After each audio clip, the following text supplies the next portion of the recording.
Anhedonia, first introduced by Theodule Armand Ribot in 1896, refers to a diminished capacity to experience pleasure and exhibits a variety of symptoms, including reduced motivation and enjoyment in previously cherished activities. Furthermore, contemporary definitions consider anhedonia as a lack of anticipatory pleasure, desire, consummatory pleasure, liking, and impaired learning reinforcement. Symptoms of anhedonia are prevalent in depressive disorders, substance-based disorders, psychotic disorders, and personality disorders, as outlined by the Diagnostic and Statistical Manual of Mental Disorders, 5th edition, DSM-5. The International Statistical Classification of Diseases and Related Health Problems, 10th revision, ICD-10, does not directly reference anhedonia, but aligns it with a loss of interest or pleasure. The updated understanding of anhedonia highlights the individuality of wanting and liking, where wanting symbolizes the anticipation of positive effect, thereby promoting the motivation to engage with reward and positive emotional states. Liking relates to obtaining pleasure from a reward. Moreover, anhedonia can allude to affective blunting, restricted emotional range, emotional numbing, and flat affect, primarily seen in patients with post-traumatic stress disorders here. Measures of these symptoms strongly correspond with traditional anhedonia indicators.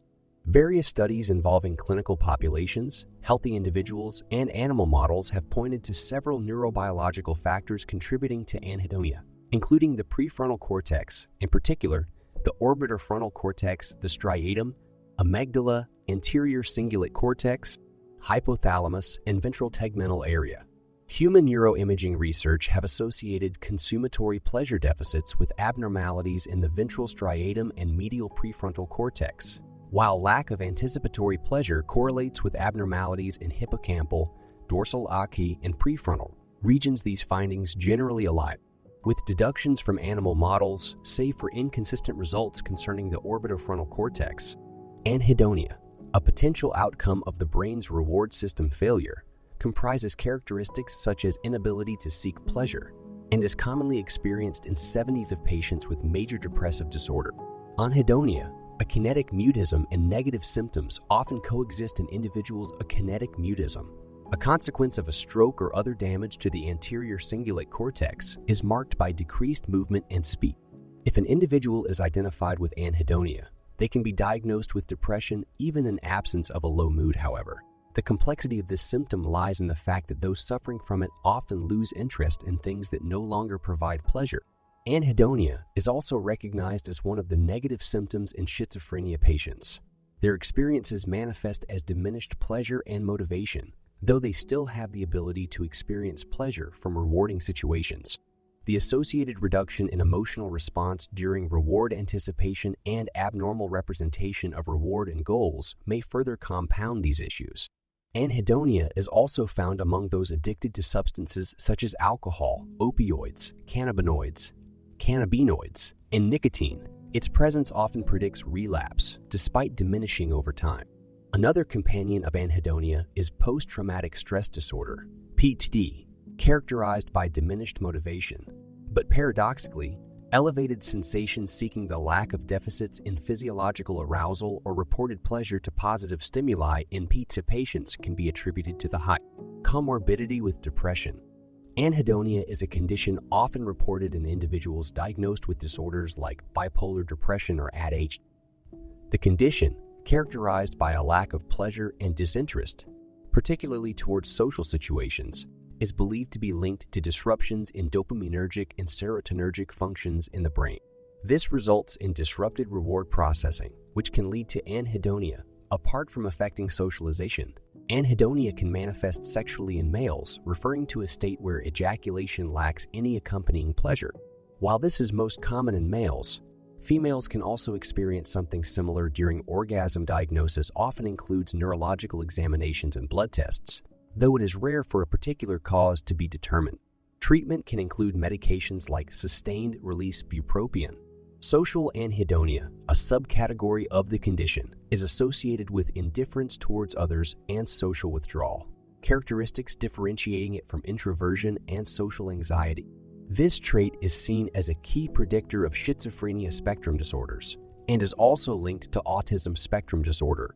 The etymology of anhedonia, an meaning without and hedon meaning pleasure, dates back to the Greeks, with its symptoms emerging in psychopathology as early as 1809. It was formally introduced by Théodule Armand Ribot and subsequently used by psychiatrists Paul Eugen Bleuler and Émile Kraepelin to describe symptoms of schizophrenia. In essence, it's believed that those with schizophrenic phenotype possess two main genetic deficits, one of which is the inability to feel pleasure, the cornerstone of anhedonia. The theme of the narrative revolves around social anhedonia and its association with mental disorders, specifically schizophrenia, but also its presence and variation across other psychopathologies and autism spectrum disorder. Social anhedonia, characterized by a lack of pleasure in social interaction, in schizophrenia patients correlates to compromised social functioning. Comparatively, it's noted that those afflicted with this condition underperform in neuropsychological tests and show physiological abnormalities akin to those diagnosed with schizophrenia. Moreover, it has been illustrated that social anhedonia is a common trait in depressive individuals and schizophrenia patients. However, while the former social anhedonia is state-related and may subside with symptom remission, the latter's is a trait embedded in personality construct, showing consistent evidence even over time. People experiencing social anhedonia, including those with schizophrenia, typically register high scores in self-reported measures of the condition. Research shows these individuals also have a higher lifetime prevalence of mood disorders such as depression and dysthymia. A distinctive feature of social anhedonia is its relationship with social anxiety, often presenting as comorbid conditions. Addressing this, the revised social anhedonia scale was designed to distinguish social anhedonia from social anxiety. The exact dynamic between these two continues to be an intriguing subject for further investigation, particularly the potential of either condition escalating the other. Social anhedonia is related to atypical stress responses, which can shed light on its link to heightened anxiety symptoms. This relationship necessitates in-depth research to comprehend the underlying mechanisms. Finally, the narrative underlines social anhedonia as an integral element of schizotypy, a spectrum of traits ranging from normalcy to disorders that could illustrate a vulnerability to psychotic disorders and schizophrenia specifically. This condition showcases both the negative and positive facets of schizotypy, such as interpersonal deficits and cognitive disturbances. However, it's important to clarify that the manifestation of social anhedonia does not necessarily denote a schizophrenia spectrum disorder diagnosis. There presently exists no confirmed method of treatment for social anhedonia. Potential paths for future studies should center on genetics and environmental triggers that may influence the specific brain regions and neurotransmitters integral to the development of social anhedonia. This would allow for the development of targeted medications and behavioral interventions. Additionally, the role of social support networks as a possible means of managing social anhedonia should not be undervalued.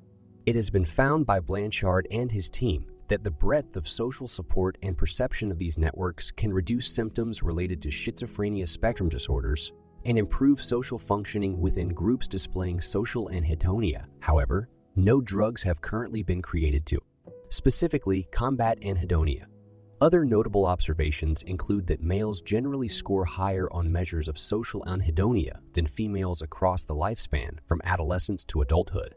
These findings extend even to those with diagnoses of schizophrenia spectrum disorders, which suggests an overall pattern of social and interpersonal deficits seen in such condition.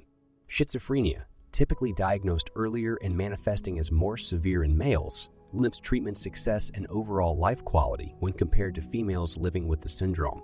These details, alongside the gender discrepancy observed in occurrences of social anhedonia, underscore the importance of genetic and hormonal research that distinctively affects males and females, and in turn influences susceptibility or resilience to mental illnesses like schizophrenia.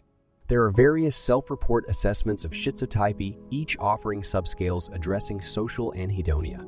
The earliest conversations around the possibility of social anhedonia following a genetic path were initiated by L.J. and J.P. Chapman.